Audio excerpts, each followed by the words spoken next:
तीन लोग हैं, पति पत्नी और उनका बेटा है, हस्बैंड वाइफ और सन है, कुछ भी खेल खेल रहे हैं। शुरुआत में पति और पत्नी के बाद, मैं आपको बताऊं ये क्या है, ये परसेंटेज और रेशो का एक डेडली कॉम्बिनेशन है। अगर आपने जितना मैंने परसेंटेज पढ़ाया और रेशो आपने पढ़ा, तो आप इस सवाल को एकदम उड़ा दोगे, और नहीं तो फिर आप ही खुद उड़ जाओगे, है ना। तो सब कुछ जो हमने पहले पढ़ा है उसी पर बेस्ड है। सुने, अब आप क्या करेंगे। खेल की शुरुआत में पति और पत्नी, पति और पत्नी मतलब हस्बैंड और वाइफ के पास उनके बेटे से 100% मोर, 100% ज्यादा पैसा था। यानी बेटे के पास एक होगा तो इनके पास दो होगा। क्यों?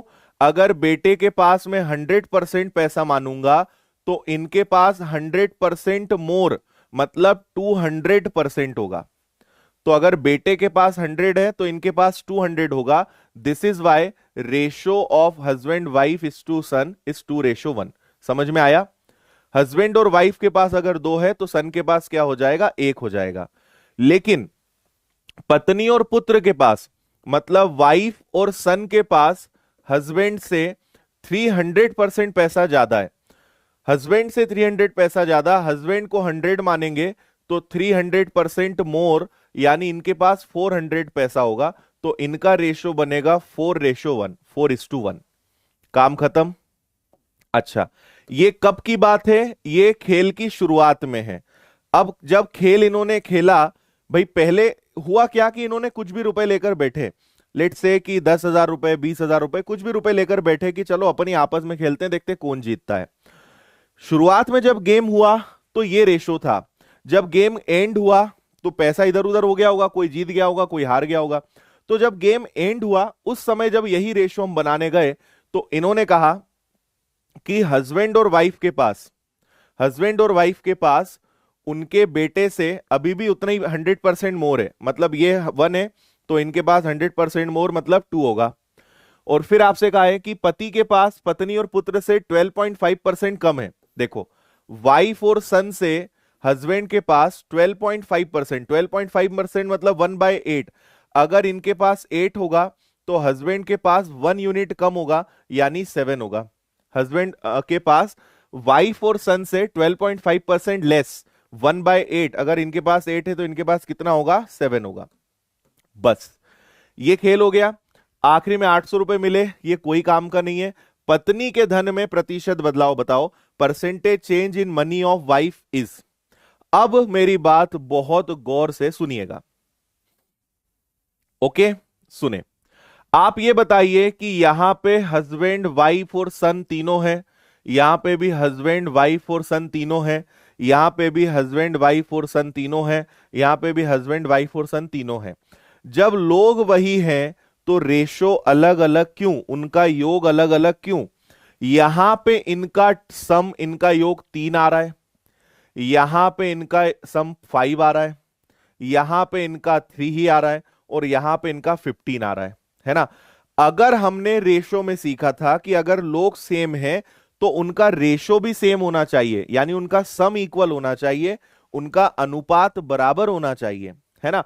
तो आप देखिए, यहां सम 3 है, यहां 5 है, और यहां पे 15 है। तो हम ऐसा करते हैं कि इनका एलसीएम लेते हैं। तो इनका एलसीएम कितना आएगा? इनका एलसीएम 15 ही आएगा, है ना।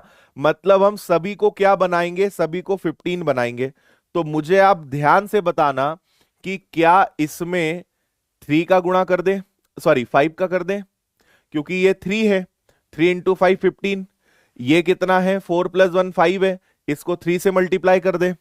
ये कितना है? 2 + 1 3 है, इसको 5 से मल्टीप्लाई कर दें। और इसको करने की जरूरत ही नहीं है क्योंकि इनका सम ऑलरेडी 15 है। हमें सबको 15 बनाना है। तो 2 + 1 3, 3 इंटू 5 15, 4 + 1 5, 5 इंटू 3 15, 2 + 1 3 इंटू 5 15, 8 + 7 15। अब देखो आगे।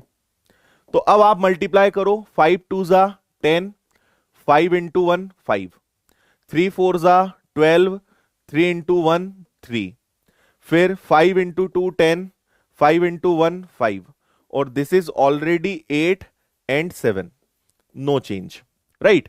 अब एक बात और ध्यान से सुनिएगा, इसका काम भी खत्म। अंतिम बात, अगर मैं आपसे हस्बैंड वाइफ और चिल्ड्रन का रेशो पूछूं, मुझे यह पता है कि इनका सम 15 ही आएगा और इनका सम बाद में भी कितना आएगा, हस्बैंड वाइफ और चिल्ड्रन का सम बाद में भी कितना आएगा, 15 ही आएगा। अब देखो सन क्लियर दिख रहा है कि यहां पे जो सन है, चिल्ड्रन लिख दिया मैंने, सन है, यहां पर जो सन है उसका रेशो 5 है, जो हस्बैंड है उसका रेशो 3 है। तो मुझे बताओ 15 में से 5 और 3 8 गया तो क्या वाइफ का रेशो 7 आएगा? हस्बैंड 3 है, सन 5 है, टोटल सभी का 15 आना चाहिए। तो 5 + 3 8 गया, 8 माइनस करेंगे तो वाइफ का जो हिस्सा है वो 7 होना चाहिए। अब नीचे आ जाओ, यहां पे हस्बैंड की वैल्यू 7 दिख रही है, सन की वैल्यू एज इट इज है 5 है। तो मुझे बताइए 15 में से 7 + 5 12 गया, 12 माइनस करा तो वाइफ की वैल्यू कितनी आ गई, वाइफ की वैल्यू 3 आ गई। तो अब एक आखिरी बात बताइए कि जो उसकी वाइफ थी उसके पास पहले 7 यूनिट्स थी, अब उसके पास 3 यूनिट्स है, 7 से वो 3 पे आ गई, 7 से 3 पे आ गई, तो आप मुझे बताओ कि उसे कितना लॉस हुआ, उसे 4 यूनिट्स का लॉस हुआ। 7 से 3 पे आ गई, 4 यूनिट्स का लॉस हुआ। किस पर हुआ, 7 पर मल्टीप्लाई बाय 100, ठीक है। और ये बन जाएगा आपका 400/7। तो 400/7 को अगर आप डिवाइड करोगे 400/7 को, तो 7 5 जा 35, बचा 5 और 0, है ना, 5 और 0 हो जाएगा, 7 7 जा 57, 1/7 आएगा।